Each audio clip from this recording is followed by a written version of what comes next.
bukan hanya uang yang dapat kita investasi, tetapi pahala juga dapat diinvestasikan.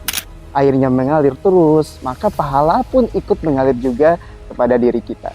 Menggerakkan seseorang sehingga bisa menjadi pribadi yang lebih baik. Tentu apabila dikerjakan oleh orang lain, maka kita juga akan memperoleh dosa.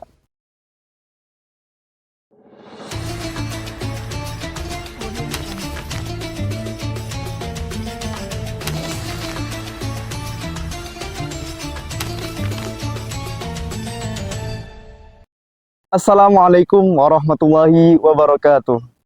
Alhamdulillah, alhamdulillah rabbil alamin. Wassalatu wassalamu ala asrafil anbiya wal mursalin wa ala alihi wa sahbihi ajma'in. Amma ba'du. Halo, teman berbuka yang ada di rumah. Apa kabar? Masih semangat puasanya? Alhamdulillah. Pada sore hari ini kita masih diberi kesempatan untuk melaksanakan rutinitas Ramadan dan menunggu waktu beduk yang sebentar lagi akan tiba. Dan alhamdulillah kita juga diberi kesempatan memasuki 10 hari kedua pada bulan Ramadan kali ini. Teman berbuka yang ada di rumah. Ya, seperti biasa di bulan Ramadan kita dituntut untuk meningkatkan amal ibadah kita. Dan juga kita ketahui bahwa setiap amalan yang kita lakukan di bulan Ramadan akan dilipat gandakan. Wah, Masya Allah ya, begitu mulianya Ramadan. Nah, seperti apabila kita sholat berjamaah di masjid nih. Setiap awalnya, yang amalannya, setiap kita melakukan sholat berjamaah di masjid, yaitu pahalanya bernilai 70 derajat. Kemudian di bulan Ramadan dilipat gandakan 10 kali lipat menjadi 700 kali lipat. Kemudian apabila kita membaca Al-Quran, yang mana setiap satu hurufnya itu bernilai 10 pahala. Kemudian di bulan Ramadan apabila kita membacanya, kemudian dilipat gandakan menjadi 10 dan kita akan mendapatkan 100 pahala. Nah, dan apabila kita hanya membaca basmalah yang hurufnya 19, maka kita akan mendapatkan 1000 lebih pahala. Begitu mulia, sangat begitu mulia Ramadan. Allah jadikan Ramadan sebagai momen istimewa kita untuk meningkatkan ibadah kita. Bahkan amalan-amalan kita mendapatkan ganjarannya 10 kali lipat seperti biasanya, daripada biasanya.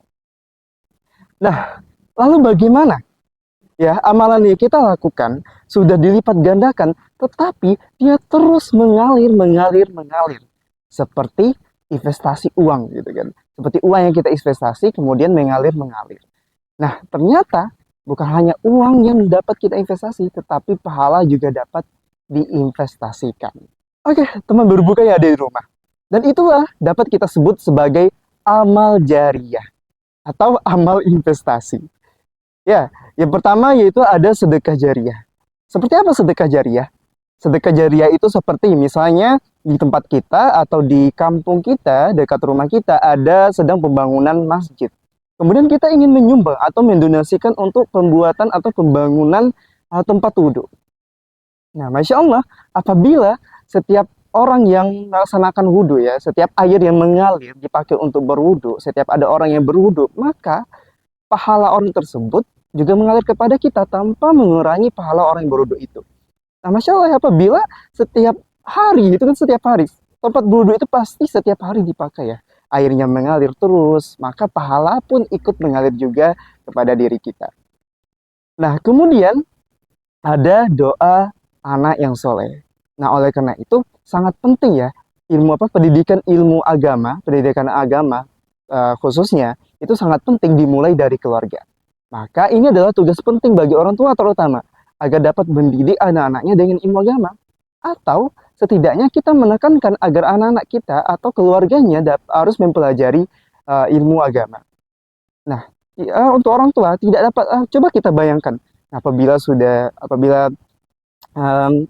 meninggal, apabila kita sudah meninggal, kemudian ada anak-anak yang soleh mendoakan kita, kemudian mereka mengerjakan amal-amal yang soleh, tentu walaupun kita sudah meninggal, pahala pun mengalir kepada kita, dan doa mereka yang memohon ampunan untuk kita juga mengalir. Dan itulah Masya Allah sekali pahala investasi dari anak yang soleh. Teman-teman berbuka yang ada di rumah.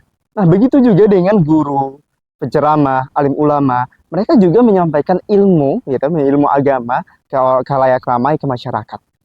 Nah, dan apabila ilmu yang mereka sampaikan nih, seorang guru menyampaikan ilmu kepada muridnya, kemudian penceramah menyampaikan ilmu kepada eh, masyarakat, kemudian kiai menyampaikan juga ilmu kepada santri-santrinya. Nah, apabila ilmu tersebut diamalkan oleh santrinya, murid-murid dan masyarakat, maka guru penceramah tersebut juga mendapatkan pahala, ya. Apabila diamalkan oleh guru, santri dan siswanya.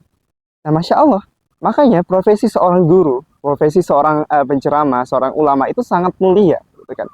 Mereka bukan hanya sebatas menyampaikan ilmu, tetapi mereka juga dapat menggerakkan hati seseorang, menggerakkan seseorang sehingga bisa menjadi pribadi yang lebih baik. Nah, sangat begitu mulia ya apabila kita melakukan aktivitas dakwah tersebut, menyampaikan ilmu gitu kan, sampaikan walaupun satu ayat. Nah, kemudian teman berbuka, kemudian cara yang lain apa? Apabila kita tidak mampu gitu kan, atau setidaknya kita bisa toh menyampaikan satu ayat gitu kan, menyampaikan sedikit ilmu. Nah, cara lainnya juga bukan hanya sebatas menyampaikan ilmu, kita juga bisa mengajak teman-teman kita atau saudara-saudara kita hadir dalam kajian ilmu atau majelis ilmu. Dalam kajian mungkinnya kajian satu kali seminggu, mungkin kajian tahsin atau kajian fikih. Nah, apabila kita ajak teman-teman kita nih, ajak ikut kajian dan mereka ikut, kemudian mereka belajar di majelis itu, kemudian mereka mendapatkan ilmu dan mereka terapkan ilmu tersebut. Nah, kita juga mendapatkan pahala apabila mereka mengerjakan. Tentu banyak sekali sudah ngajak, kemudian mereka mau ikut, lalu mereka amalkan ilmu yang mereka dapatkan, dan itu juga karena kita.